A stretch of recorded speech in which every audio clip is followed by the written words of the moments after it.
Então estamos de volta aqui para mais um BetaCast. Já faz tempo que a gente não faz um BetaCast, mas o negócio do BetaCast é que a gente só faz o BetaCast quando tem algum tema, uma pauta quente, quando alguma pregação tem alguma margem para algum assunto que poderia aprofundar bastante.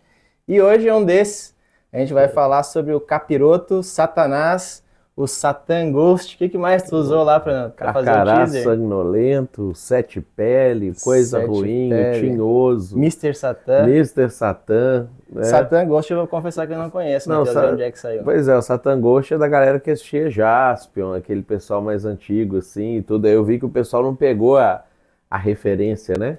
Mas o Mr. Satan, eu acho que todo mundo, pelo menos homem, conhece porque assistia Dragon Ball Z, né? Eu era proibido de olhar, mas eu conheço porque meus amigos me contavam. Eu era proibido de olhar, mas aí minha mãe vai assistir isso aí daqui a pouco, ela vai saber que eu assisti escondido, né? Eu lembro um dia que talvez ela vai lembrar disso aí também, porque tem um episódio no Dragon Ball, assim, que o Goku tem que fazer a Genkidama da Terra, ele tem que fazer tipo uma energia, assim, pra soltar no cara, que era a energia que ia salvar o mundo, salvar o planeta.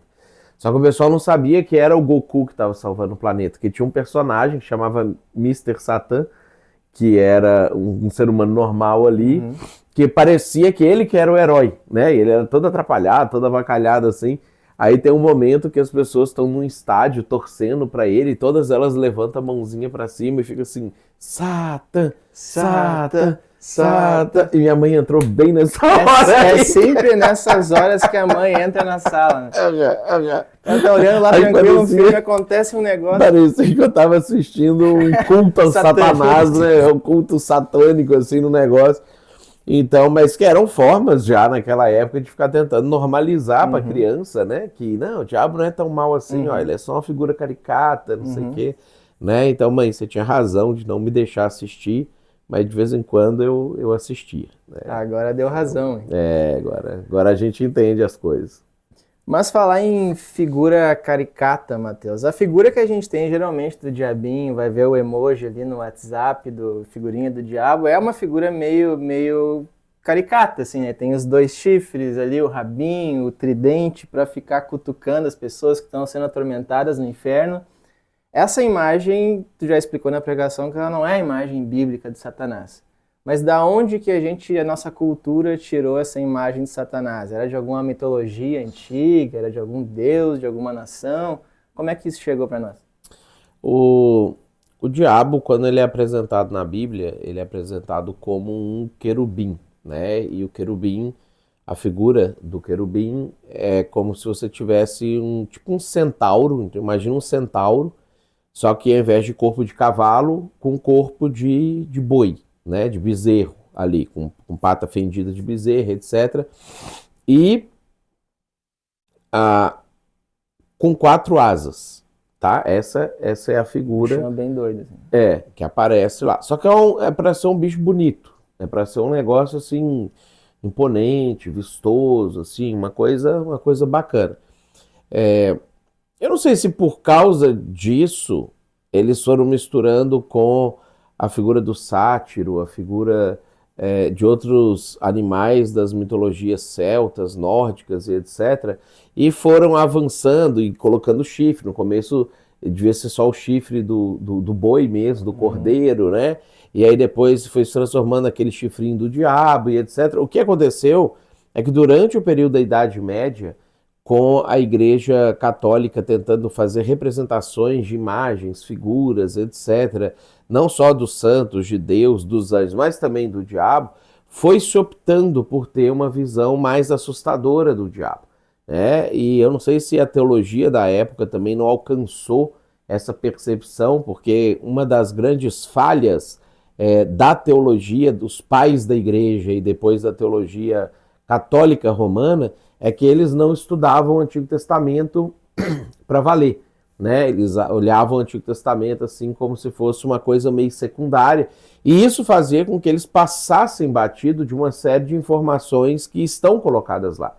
Então você vai ter aquelas famosas pinturas que vão representar o texto de Judas, que fala que quando Miguel foi buscar o corpo de Moisés, Satanás contendia com ele e ele não ousou proferir juízo infamatório contra ele, pelo contrário, diz que o Senhor te repreenda. Está lá no versículo 9 de Judas. E a figura de Apocalipse 12, que fala que houve guerra no céu entre Satanás e Miguel e os seus respectivos anjos, e Satanás foi expulso do céu. Então existem pinturas muito famosas que foram feitas durante esse período da Idade Média e depois bem no iníciozinho da Renascença, que mostra o diabo vermelho, né, com rabo, chifre, o tridente no lugar de uma espada, porque o anjo de luz ele é loiro, que é a perspectiva do romano, do europeu, né? Então ele é loiro, veste vestes brancas, asas mais imponentes. O diabo tem asa de morcego, né? Que é o animal mais feio. O anjo tem uma asa de águia, que é o animal mais bonito, né? E o anjo tem uma espada enquanto ele tem um tridente. E aí essas figuras foram sendo criadas justamente para criar no imaginário popular essa percepção de assustar, de impor medo, etc. E em fazer oposição aos deuses dos outros povos ali, nórdicos, celtas, que eram os principais concorrentes do cristianismo da época. Então isso tudo foi compondo essa visão caricata do diabo que as pessoas têm hoje, né? E que não corresponde com a visão bíblica dele. E essa, o pessoal chama às vezes o diabo de um anjo de luz, um dragão, um serpente. Então, ele pode tomar essas formas ou ele tem essa forma que tu falou do querubim? A forma dele é querubim, né? Esse é o jeito que Deus criou ele.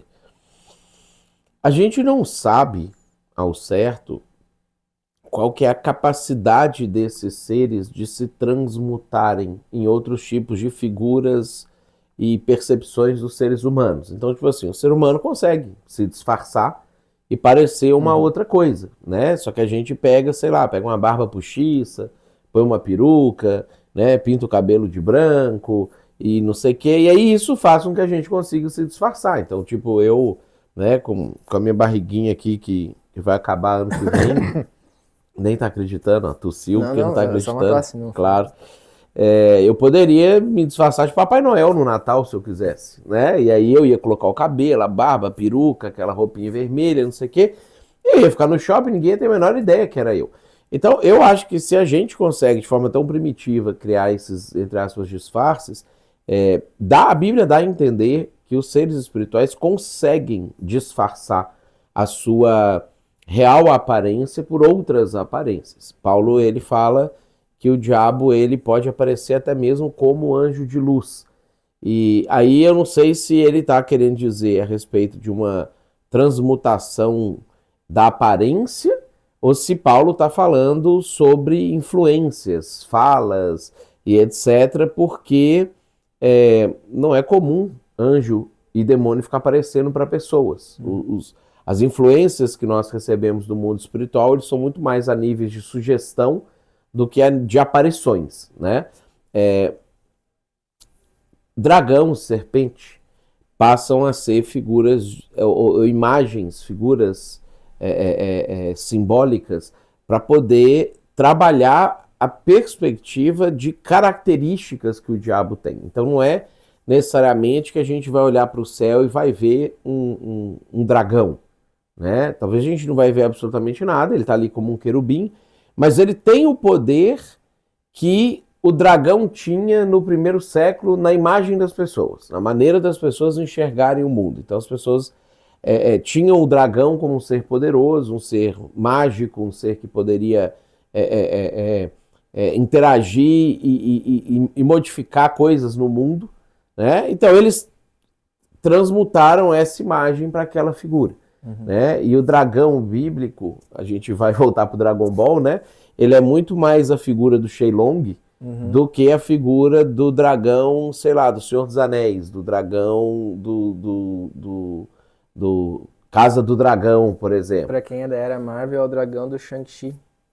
Embora seja a fase ruim da Marvel, é uma referência. Já nem lembro desse aí, mas exatamente, o dragão que parece uma serpente, não o dragão que parece um dinossauro. Né? Então esse dragão serpente é o que o Apocalipse está mencionando quando fala que ele é o dragão, a antiga serpente, fazendo referência à aparição dele já no Jardim do Éden. Perfeito. E aí, esse ser, o diabo, ele é um ser que originalmente era bom e caiu. E aí ele ainda tem permissão de atuar no mundo. Mas qual é os limites dessa permissão? Qual que é a esfera de ação de Satanás no mundo hoje? O que ele pode fazer, o que ele não pode fazer? A gente percebe pela Bíblia, talvez dois textos dão mais clareza para nós sobre isso, que é o texto de Daniel, quando fala do príncipe da Grécia, o príncipe da Pérsia, e mostra que são demônios, que depois lá em Efésios Paulo fala, a nossa luta, ela não é contra carne nem sangue, mas contra os principados e potestades, os dominadores desse mundo tenebroso, as potestades do ar, e ele vai citando hierarquias de seres espirituais, que são demônios nesse contexto ali. Então é diabo e seus anjos que estão fazendo isso ali. Enquanto o diabo é o príncipe deste mundo, alguns demônios são príncipes de determinados lugares. Isso traz para nós uma primeira percepção de que Deus deu uma autorização para o diabo atuar no mundo, na medida que o próprio ser humano foi entregando coisas na mão do diabo para ele poder controlar. Então, por exemplo, quando ele vai tentar Jesus, ele fala assim, todos esses reinos aqui são meus e eu te darei se você prostrado me adorar. Ele fala, eles são meus porque me foi dado. Né? Me foi dado por quem? Por Adão. Ele está fazendo uma referência ao fato de que Adão entrega o mundo para ele quando Adão resolve romper com Deus. Né? E aí ele passa então a exercer a influência dele dentro disso ali. Quando Jesus vai expulsar os demônios daquele gadareno, né, do Gerazeno, dependendo se você está lendo em Marcos ou Lucas a passagem, ou em Mateus, você vai ver que tem um momento que eles pedem para Jesus assim, eles falam com Jesus três coisas. Eles falam assim, por que você veio antes da hora? Rogo que não nos mande para o Tártaro, que é o inferno dos demônios, e que não nos mande sair do país. Ele fala três coisas. O que eles estão querendo dizer com isso quando eles falam isso para Jesus? Que ainda não era o momento deles irem para o inferno. Aliás, eu falei sobre isso na pregação de domingo, né? O diabo não foi para o inferno ainda, ele não é o rei do inferno, não governa o inferno, ele não habita lá. Então não chegou o momento deles irem para o inferno.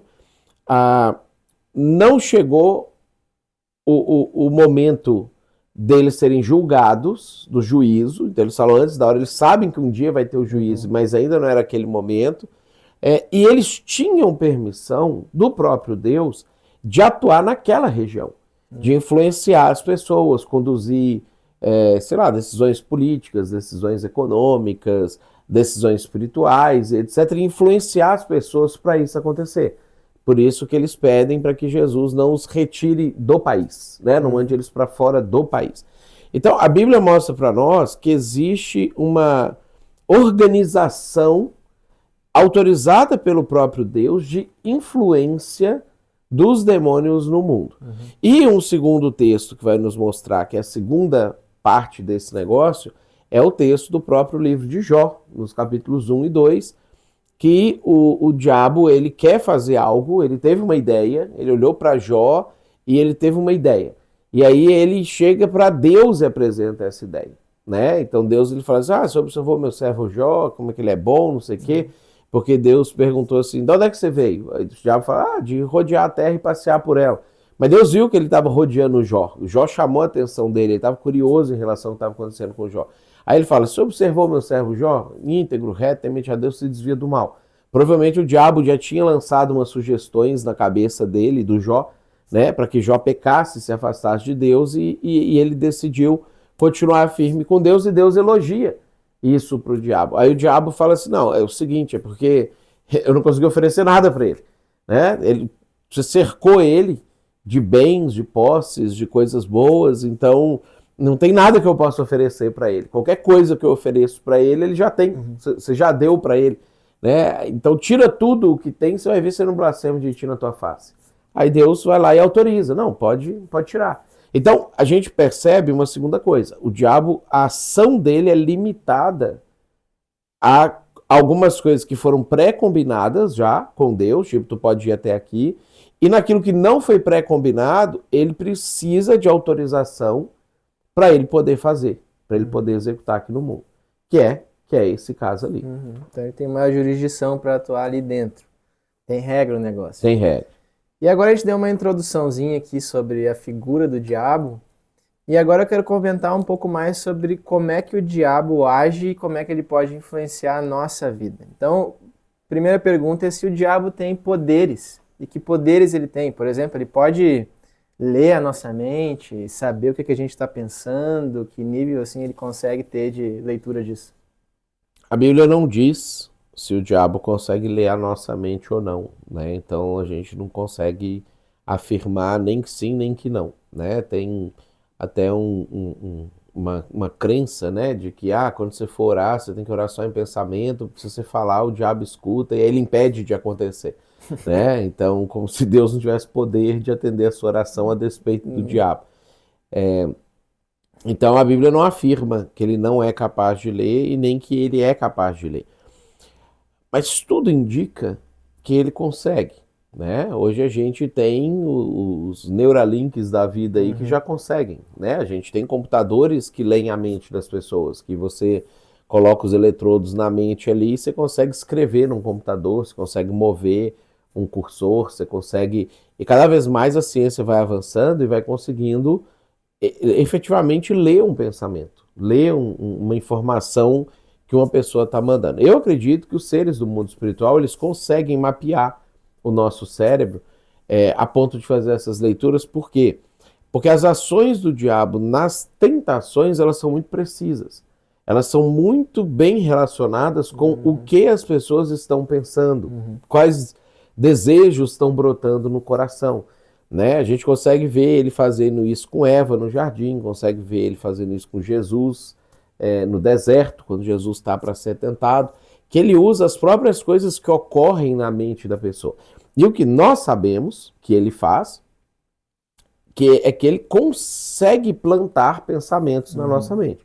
Ele consegue, de uma perspectiva não do mundo material, a partir do mundo espiritual, sussurrar ideias. Então a gente não escuta com um tímpano, com o ouvido, não é um impulso elétrico que vai do ouvido para o cérebro, mas ele consegue acionar os impulsos elétricos do cérebro de cognição, de pensamento, para que ideias brotem na nossa mente, para que a gente imagine determinadas coisas. Então eu acredito, né, que se ele consegue fazer isso, ele também consegue ouvir, ele consegue ter o feedback do que é consegue jogar que lá nós pra estamos dentro, pensando. recebe também. Porque ele não joga lá para dentro como nós, que eu dependo eu tenho uma barreira física e eu preciso falar para o seu ouvido captar e o seu cérebro pensar. Eu não consigo ir direto na sua mente.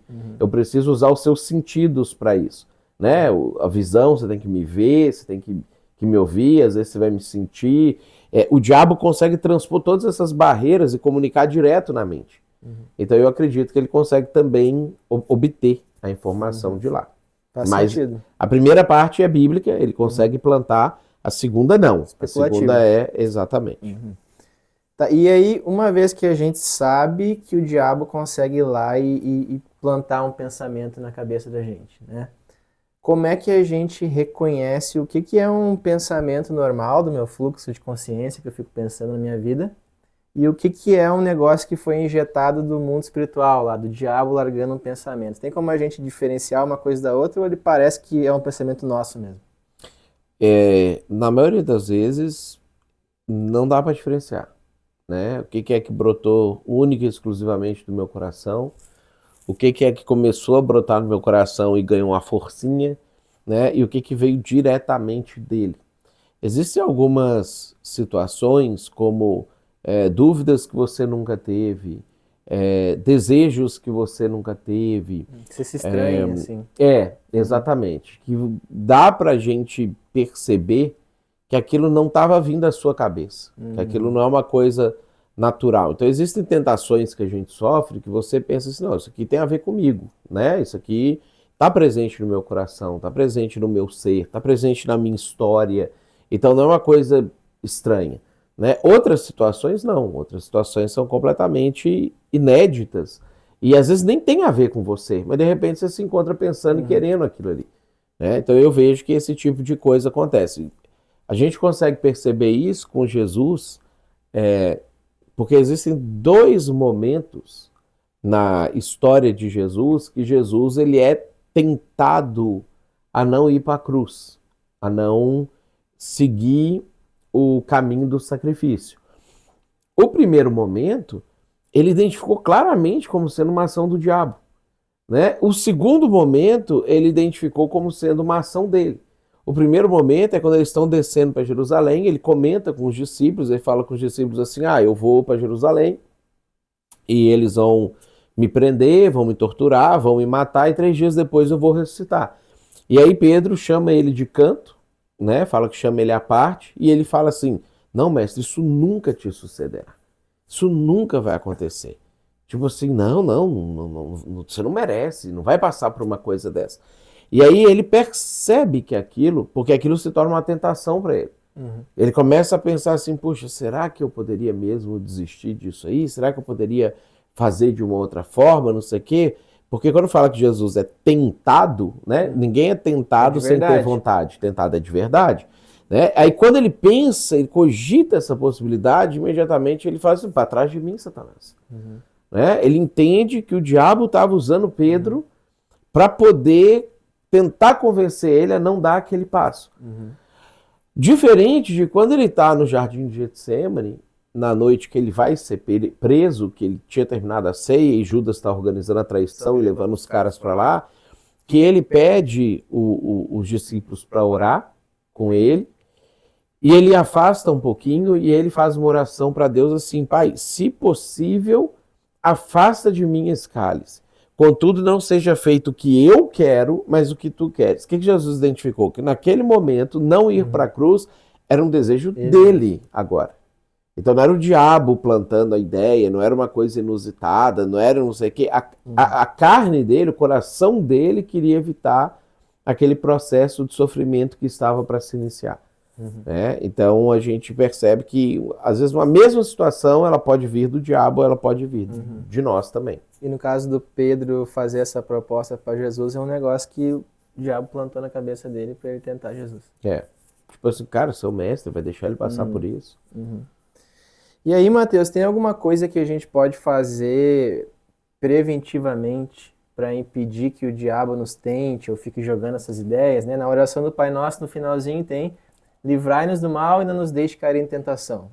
Então existe isso. Isso previne eu estar constantemente orando e pedindo para Deus me livrar do mal. Tem alguma coisa que a gente pode fazer?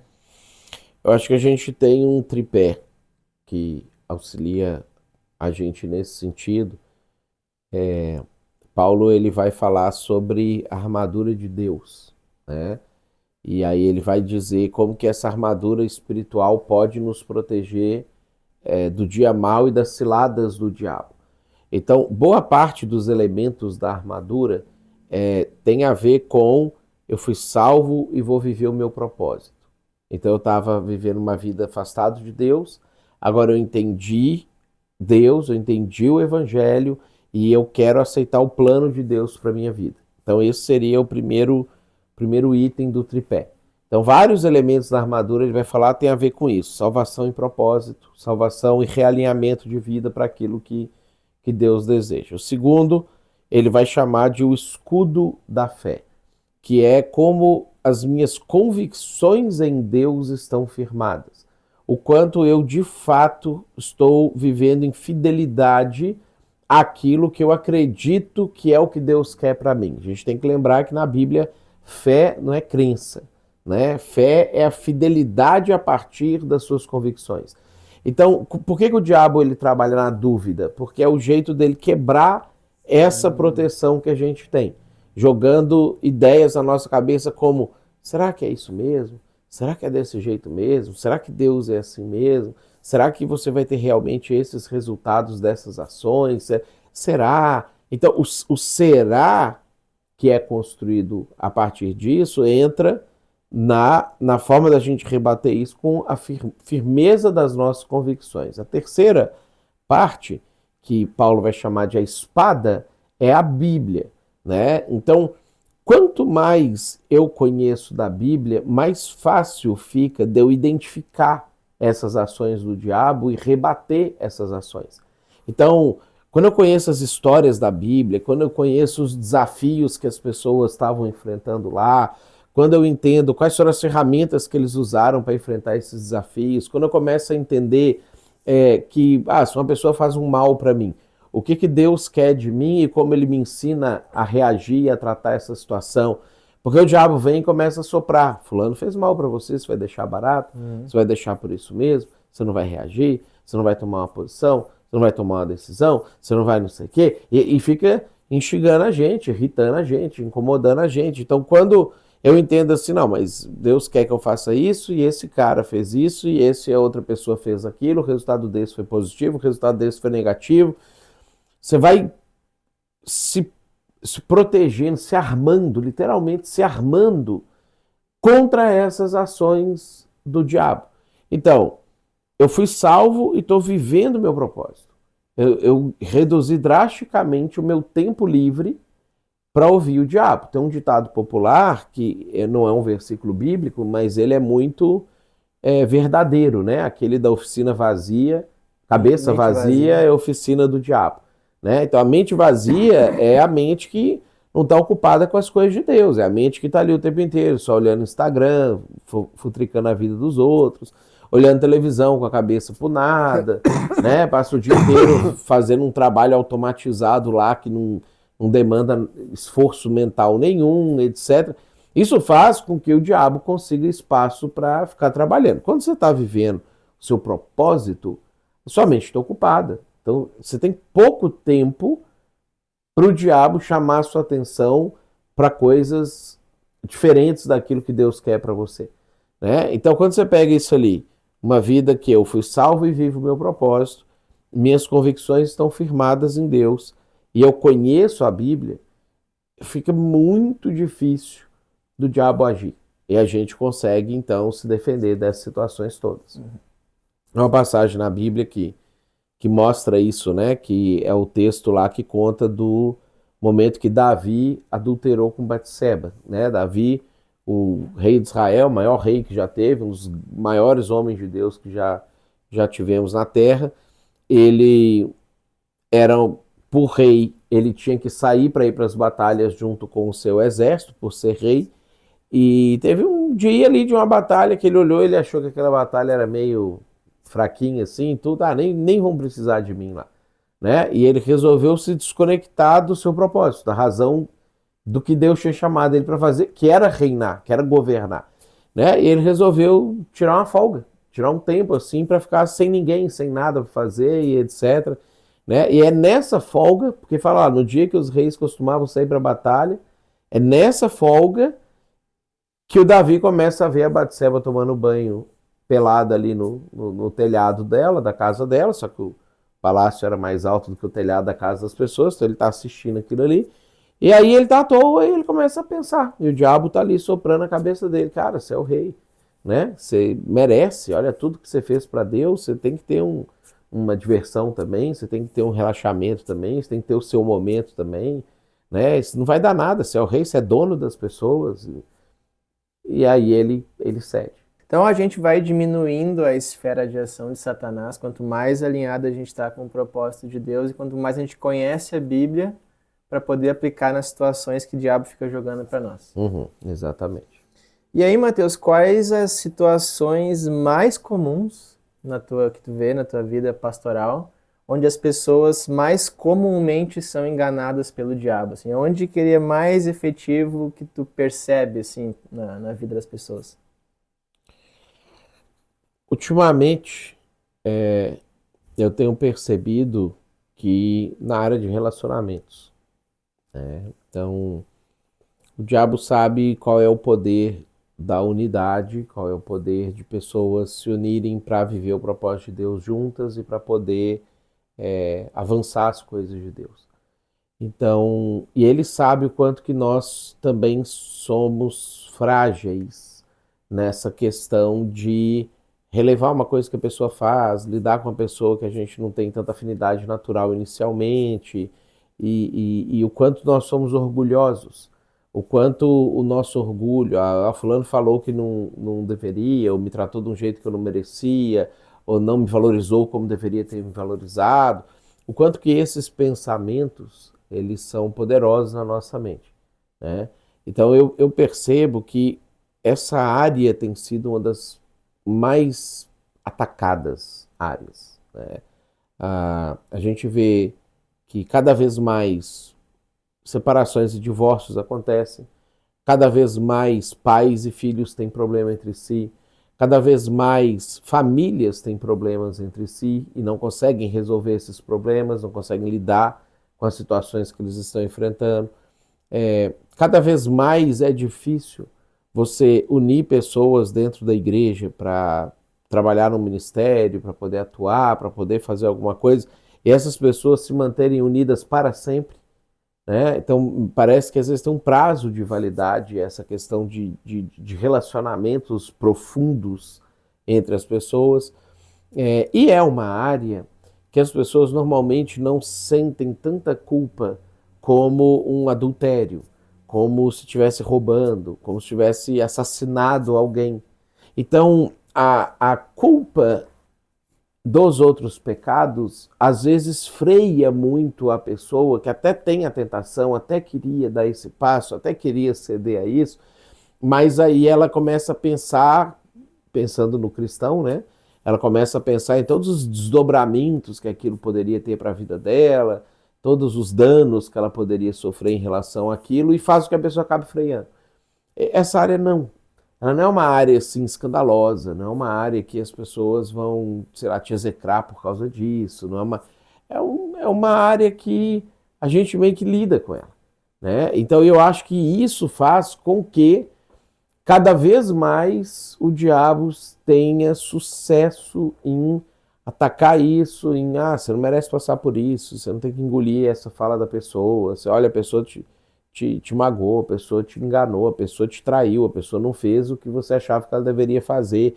E aí isso vai quebrando o relacionamento, a pessoa começa a ficar mais agressiva com a outra, mais intolerante com a outra, aí o diabo tá lá falando a cabeça da outra também, tá vendo o que ele fez ali, não sei o quê, né? Igual quando era criança, tinha aquela brincadeira, os caras começavam meio assim, cospe aqui, né? O cara fazer isso e tirar a mão do cara ali, então eu vejo que essa é uma das piores situações. E isso é uma situação que o diabo tenta pessoalmente, as pessoas ali nos relacionamentos. Mas existem mentiras do diabo que elas estão na cultura, que é uma outra forma do diabo disseminar mentiras, no sistema do mundo. Quais são as mentiras culturais em voga hoje que tu acha que são as mais nocivas e as mais aceitas? Às vezes tem mentiras culturais que não é uma verdade bíblica, que é um negócio nocivo, mas que as pessoas não percebem como tal. Às vezes até cristãos não percebem como tal. Então, na tua opinião, na sociedade hoje, na cultura de hoje, quais as mentiras que o diabo mais disseminou, que mais prejudicam? Eu acho que, pensando a nível macro, a ideia de todos os caminhos levam a Deus, eu acho que essa é uma das principais, porque isso freia a busca das pessoas por Deus. Porque se todos os caminhos levam a Deus, eu devo estar em algum caminho e ele vai me levar a Deus também. Então essa ideia de que no final todo mundo vai para o céu, no final tudo vai dar certo, no final todo mundo vai ficar bem, né? De que todo mundo que morre descansou, né? Eu acho que essa é uma das principais, assim, que são culturais, as pessoas compram essa ideia e isso não as faz buscar o caminho certo. Já que o seu é certo, o meu também é, e todos Conforta a são. pessoa com o jeito que ela está. E fica tudo bem, fica tudo tranquilo. Uma outra mentira cultural que eu vejo é a mentira do sucesso financeiro, do sucesso da carreira, né? A ideia de que você tem que tentar o máximo possível, juntar o máximo de dinheiro possível, o mais rápido possível, o mais jovem que você for, para você poder ter um conforto ali na frente, né? Então, você pensa comigo assim, o homem mais rico do mundo, com uma fortuna ali estimada em 250 bilhões de dólares, ele pode viver tudo o que ele quiser na vida dele e ele nunca vai chegar nem perto de gastar o dinheiro que ele tem aos 42 anos de idade que ele tem mais ou menos. Ele está trabalhando loucamente, 24 horas por dia praticamente, etc., porque ele não chegou lá. Então, essa ideia de que, não, se você se esforçar bastante, não sei o quê, não me preocupa muito com as coisas de Deus agora, não sei o quê, primeiro se esforça, e aí depois você sobra tempo para Deus, você vive para Deus. Para mim também tem sido uma mentira cultural que o diabo tem colocado de que você tem que atingir seu primeiro milhão até os 30 anos de idade, você precisa garantir o futuro da sua família até os 40 anos de idade, você tem que ter uma certa estabilidade, um sucesso profissional até os X anos de idade e não sei o quê, que é uma coisa virtuosa, aparentemente, porque o cara é trabalhador, o cara é alguém que se preocupa, cuida da sua família e etc., que vai completamente contra aquela passagem bíblica lá de Eclesiastes 12, que fala, lembra-te do teu Criador nos dias da tua mocidade, de alguém que viveu isso, que foi um cara que buscou sucesso, sucesso, sucesso, dinheiro, dinheiro, dinheiro, fama, fama, fama, poder, poder, poder, chegou no final da vida, tinha tudo isso, e era frustrado, e descobriu que a vida dele foi inútil, foi uma vida fútil. Então, o lembra-te do teu Criador nos dias da tua mocidade tem sido claramente ofuscado por uma mentira do diabo, que você precisa gastar a sua mocidade, a sua energia da juventude com riqueza, dinheiro, equilíbrio financeiro, sucesso profissional, segurança, estabilidade. Todas essas palavras têm sido, para mim, uma das grandes mentiras também culturais que o diabo tem convencido a gente dela. E aí tudo isso aí vem acompanhado com uma falsa promessa, né? Tipo, vai chegar lá com a tua vida profissional, você vê como se fosse no deserto, você vê uma miragem ali de que tem água, mas tu chega e é areia, e não é nada. E aí o Eclesiastes eu acho legal por causa disso, é o cara que chegou lá e viu que era areia, e caminhando no meio dos escombros, vê que foi a vida dele, ele saca que lá atrás ele devia ter feito a decisão diferente. E escreve. E aí ele manda uma carta pros caras que estão lá no começo olhando e falando, tem água ali. Ele tá falando, não tem. Não vem. E os caras, eu tô vendo que tem, vou lá. É uma excelente analogia isso aí. É uma carta para ele mesmo aos 20 Vou usar anos. essa aí, mas... Boa, né? Gostei. E aí, Matheus, a gente tá encerrando aqui o nosso podcast, e aí agora essas perguntinhas finais aqui é só um bônus, assim, do podcast, umas curiosidades, assim.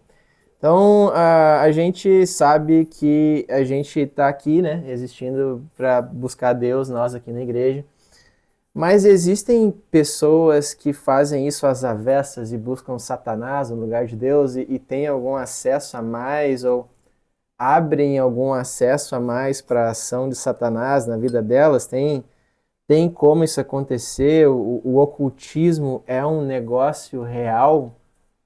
Tem como acontecer, é real. Apocalipse fala sobre as coisas profundas de Satanás, né? Então aí já não é quando a pessoa está enganada, achando que está no bem, e aí a pessoa também está ali mexendo, invocando espírito, provocando coisas, e a gente tem isso hoje na nossa religião, na nossa região, muito bem delimitado pelas religiões como Umbanda, Candomblé, próprio espiritismo, né, que são formas de invocação dos espíritos, e a Bíblia diz claramente para nós que existem 3 tipos de espíritos, né? Você tem Deus, que é espírito, você tem os anjos, que não são invocáveis, e você tem os demônios. Então, quando a pessoa pratica isso, ela está invocando demônios, né? Lá em Levítico, capítulo 19, no versículo 26 e no versículo 31, Deus claramente proíbe essas práticas porque ele sabe que a pessoa vai estar mexendo diretamente com o demônio. Lá em 1 Samuel 28, a gente tem um momento que Saul consulta uma médium, né, e aparece um demônio travestido de profeta Samuel para falar com ele como se fosse o Samuel, e ele acredita, né? Ele compra aquela ideia e ele... E o que a pessoa está fazendo ali? Ela está mexendo diretamente com o demônio. Então, existem cultos, existem religiões, chega ao ponto de existir o satanismo, né? Que é uma religião que fala, não, o diabo que é do bem, vamos adorar ele, invocar ele, não sei o quê.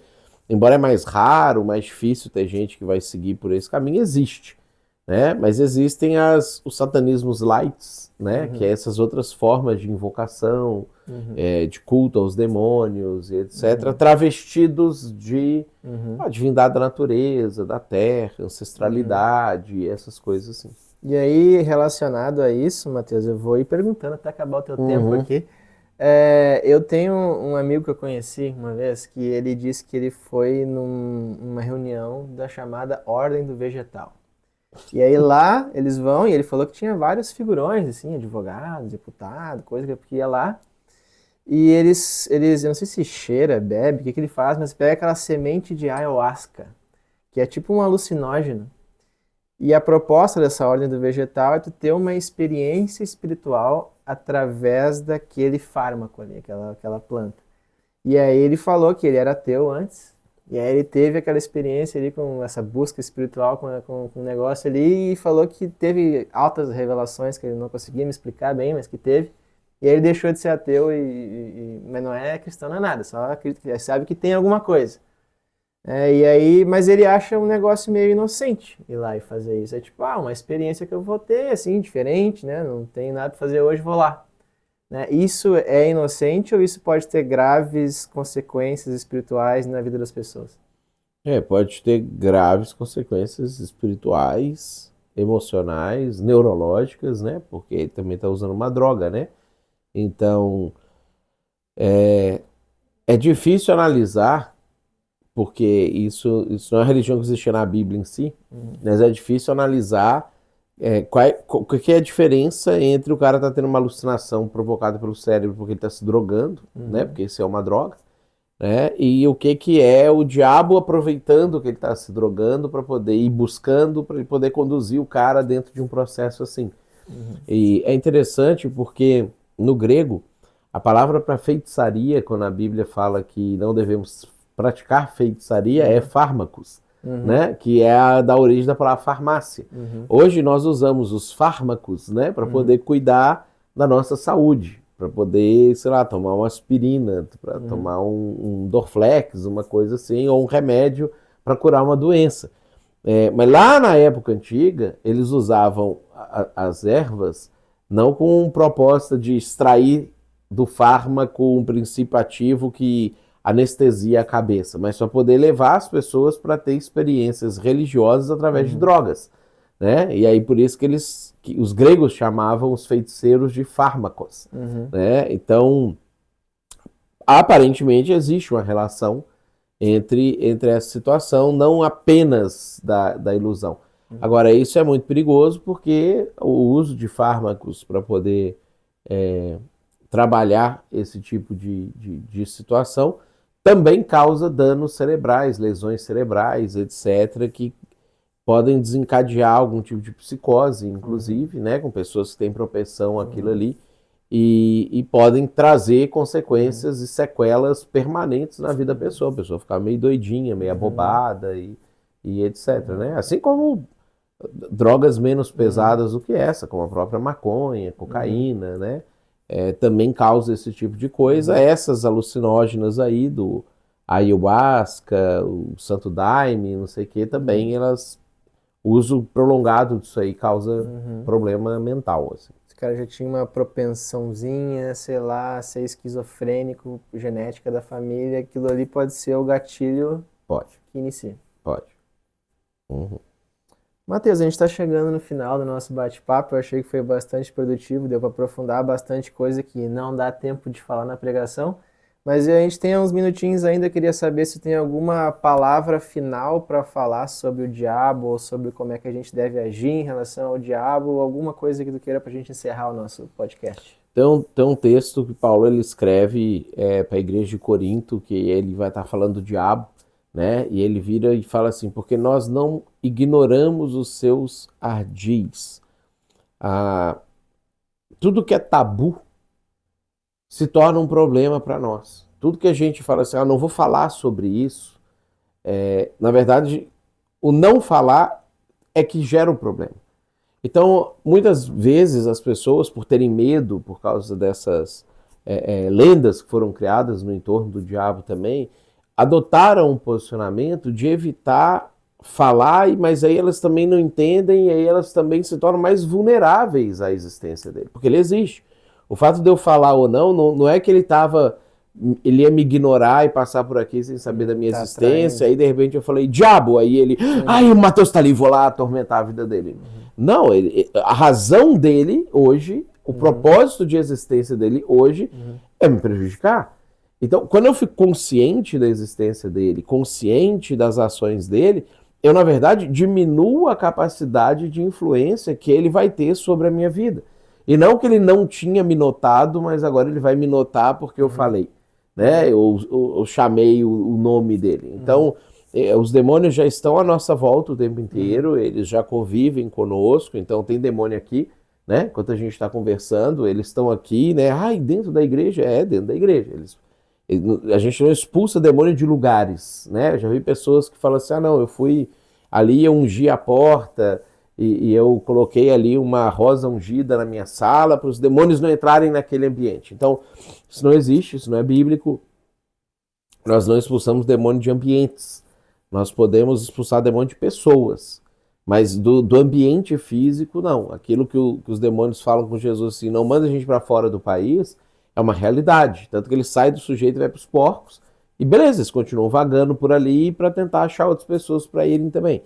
Então, o conceito que a gente vai ter na Bíblia não é de que se eu falar aí que acontece. Né? Não, se eu não falar, acontece mais.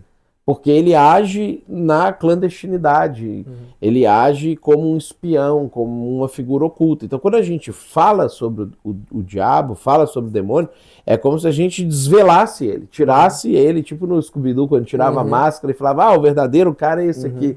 Né? É como se a gente falasse assim, olha quem está por trás disso tudo. E aí é muito mais fácil da gente lidar com ele, consciente dele, né, do que ignorando as ações dele, a existência dele, etc. Tem aquele ditado, né? Falando no diabo aparece a cauda. Tipo, não é verdade. Tem não que é falar verdade, mesmo. tem. E aí, só última pergunta, então. A gente tem 2 minutos para acabar. Como é que a gente fala sobre o diabo? Porque lá quando o arcanjo Miguel está disputando ali o corpo de Moisés, ele parece que demonstra um certo respeito por Satanás, não ousa proferir juízo infamatório.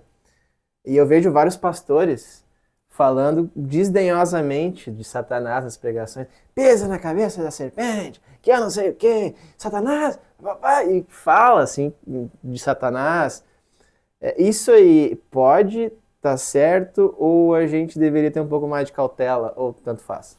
A gente deveria ter um pouco mais de cautela. Esse texto, inclusive, tanto Pedro quanto Judas, quando vão mencionar essa mesma situação, Pedro na segunda carta dele, eles vão falar sobre líderes da época que estavam tratando o diabo como se ele fosse um bobinho, como se ele fosse nada e tipo assim, não, porque eu tenho poder, porque, né, e usando a figura de Jesus derrotou o diabo como se fosse uma coisa de que agora eu, né, meu Jesus é o criador da lua e também me deu poder para pisar o tranca-rua, né? Eu já ouvi essas músicas assim, né? Meu Jesus mandou pregar o evangelho e me deu poder para pisar o preto velho. Então, vamos pisar, meu irmão, vamos pisar na cabeça do diabo que Jesus Cristo venceu. Tem música. Isso é uma música, eu não ouso cantar ela para vocês agora, porque senão o pessoal grava isso e depois isso vaza. É infinito.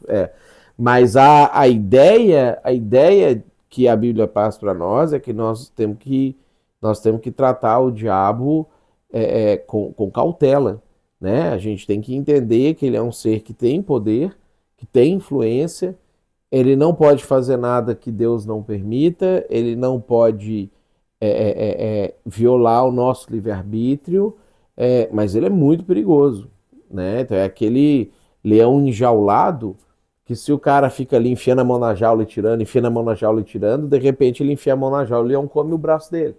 Né? Então ele é um leão enjaulado. Deus enjaulou ele. E a gente precisa entender que, ok, ele não tem poder sobre a minha vida, mas isso não é para eu ficar ridicularizando, debochando e etc, porque se eu enfiar a mão na jaula ele pode pegar. Perfeito. Fica aí então essa cautela.